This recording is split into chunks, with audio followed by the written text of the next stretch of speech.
জানিয়ে দিব এই মুহূর্তে আমাদের হাতে এসেছে গুরুত্বপূর্ণ আপডেট সংবাদের শিরোনাম। শুরুতেই থাকছে বিএনপি নেতা মির্জা ফখরুলের সঙ্গে পাকিস্তানের নতুন হাইকমিশনারের সাক্ষাৎ।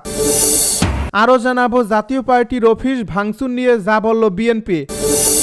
এদিকে শেখ হাসিনার মতো আর কাউকেই একনায়ক হয়ে উঠতে দেওয়া হবে না হুঁশিয়ারি সার্জিসের। আরও জানাবো গণ অধিকার পরিষদকে নিষিদ্ধ করার দাবি জাতীয় পার্টির মহাসচিবের।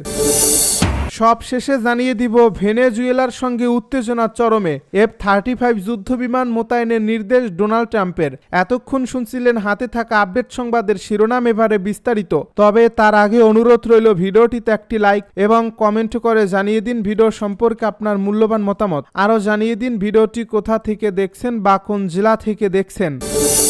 বিএনপি নেতা মির্জা ফখরুলের সঙ্গে পাকিস্তানের নতুন হাইকমিশনারের সাক্ষাৎ।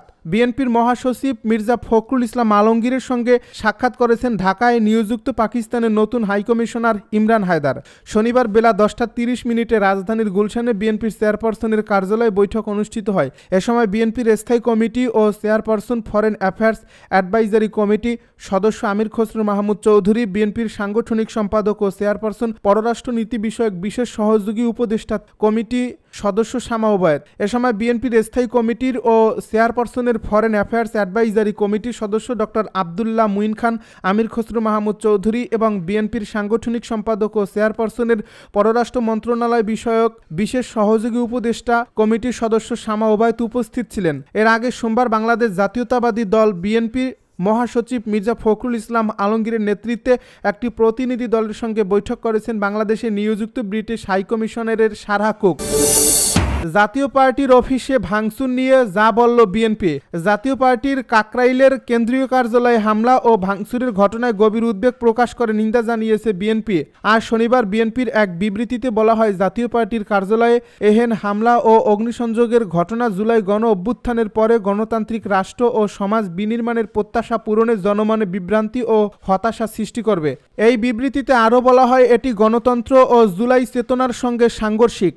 ভিন্ন মত থাকতে পারে, কিন্তু শক্তি প্রয়োগের মাধ্যমে মত প্রকাশের স্বাধীনতাকে বাধা দেওয়া স্বৈরাচারী মনোভাবেরই বহিঃপ্রকাশ। একই সঙ্গে প্রকৃত গণতন্ত্রে বহু দলের অস্তিত্ব অনিবার্য। কোনো রাজনৈতিক দলের সাংগঠনিক তৎপরতা অব্যাহত থাকবে কিনা বা সেই রাজনৈতিক দলটির টিকে থাকা নির্ভর করে জনগণের ইচ্ছা অনিচ্ছার উপর। এখানে হুমকি, হামলা বা হিংসাত্মক আচরণের দ্বারা ভয় ভীতি সৃষ্টি করে কোনো রাজনৈতিক দলের কার্যক্রমকে থামিয়ে দেওয়া সর্বজননীন বহুদলীয় গণতান্ত্রিক নীতির সঙ্গে মোটেও সামঞ্জস্যপূর্ণ নয়। শেখ হাসিনার মতো আর কাউকে একনায়ক হয়ে উঠতে দেওয়া হবে না বলছে সার্জিস। জাতীয় নাগরিক পার্টির উত্তরাঞ্চলের মুখ্য সংগঠক সার্জিস আলম বলেছেন, দেশের রাজনৈতিক সংস্কৃতিতে আজও অনিয়ম, দুর্নীতি, হুমকি ও অপকর্ম চলমান। এসব কারণে সাধারণ মানুষ আবারও রাজনৈতিক দলগুলোর উপর থেকে আস্থা হারাতে শুরু করেছে। যেই হোক চোরবাটপার, সাদাবাস ও হুমকিদাতা, আমরা তাদের নাম পরিচয় সহ তালিকা প্রকাশ করব। আর বাংলাদেশের কোথাও শেখ হাসিনার মতো আর কাউকে একনায়ক হয়ে উঠতে দেওয়া হবে না। শুক্রবার রাতে পঞ্চগড় সরকারি অডিটোরিয়ামে এনসিপির পঞ্চগড় জেলা শাখা আয়োজিত বিচার সংস্কার ও গণপরিষদ নির্বাচনের মাধ্যমে নতুন সংবিধান শীর্ষক কর্মশালা ও সমন্বয় সভায় প্রধান অতিথির বক্তব্যে তিনি সব কথা বলেন। সার্জিস আলম অভিযোগ করে বলেছেন, পঞ্চগড়ের বিভিন্ন উপজেলা ও ইউনিয়নে এনসিপির নতুন কর্মীদের বিএনপি নেতাকর্মীরা হুমকি দিচ্ছেন। দেবীগঞ্জ উপজেলার শালডাঙ্গা ইউনিয়নের বর্তমান চেয়ারম্যান বিএনপি সমর্থিত ফরিদুল ইসলাম সম্প্রতি এনসিপির প্রধান সমন্বয়কারীর বাড়িতে গিয়ে তাকে এবং তার বাবাকে প্রকাশ্যে হুমকি দিয়েছেন। বাংলাদেশের রাজনীতির স্থিতিশীলতার জন্য এটি ভয়ঙ্কর দৃষ্টান্ত। তিনি বলেন, শেখ হাসিনা ও তার ছাত্রলীগ যেটা করতে পারেনি সেটা আজ বিএনপির ছাত্রদল শুরু করেছে। স্কুল পর্যায়ে কমিটি গঠন। আমরা স্পষ্ট করে বলছি, কোনো স্কুল কলেজ রাজনীতির নামে নোংরা চর্চা ঢুকতে দেওয়া হবে না। শিক্ষা প্রতিষ্ঠানকে কলুষিত করার যে কোনো প্রচেষ্টা আমরা প্রতিরোধ করব। গণ অধিকার পরিষদকে নিষিদ্ধ করার দাবি জাতীয় পার্টির মহাসচিবের।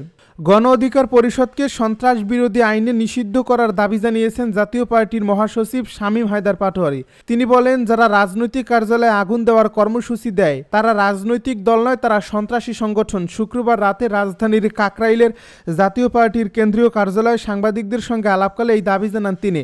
জাপার মহাসচিব অভিযোগ করেন, আজ জাতীয় পার্টির অফিসে গণ অধিকার পরিষদের কর্মীরা সন্ত্রাসী হামলা চালিয়েছে।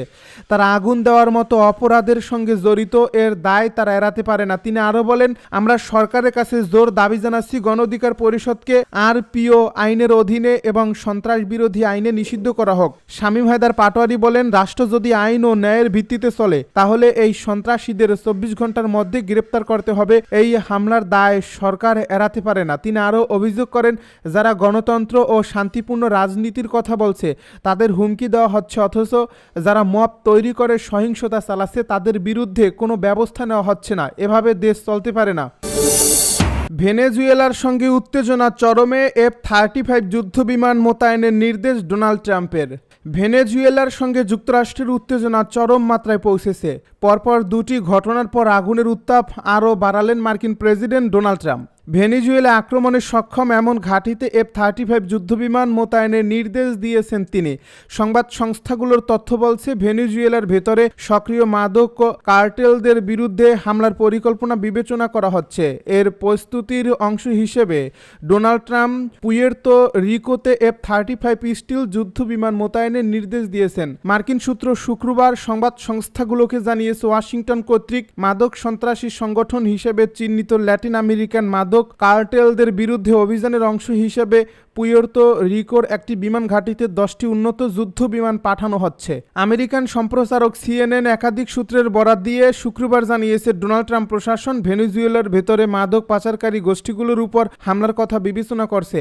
এমন ঘটনা ঘটলে ওয়াশিংটন এবং কারাকাসের মধ্যেই ক্রমবর্ধমান উত্তেজনার নাটকীয় মোড় নিতে পারে। ভেনেজুয়েলার প্রেসিডেন্ট নিকোলাস মাদুরো শুক্রবার যুক্তরাষ্ট্রকে ভেনেজুয়েলা এবং সমগ্র ল্যাটিন আমেরিকান শাসন পরিবর্তনের পরিকল্পনা ত্যাগ করার আহ্বান জানিয়েছেন। মাদুরো বলেছেন, যুক্তরাষ্ট্রের সার্বভৌমত্ব, শান্তির অধিকার এবং স্বাধীনতার প্রতি শ্রদ্ধাশীল হওয়া উচিত। আমি ডোনাল্ড ট্রাম্পকে সম্মান করি। আমাদের মধ্যে কোনো মত পার্থক্য সরকারকে সংঘাতের দিকে নিয়ে যেতে পারে না।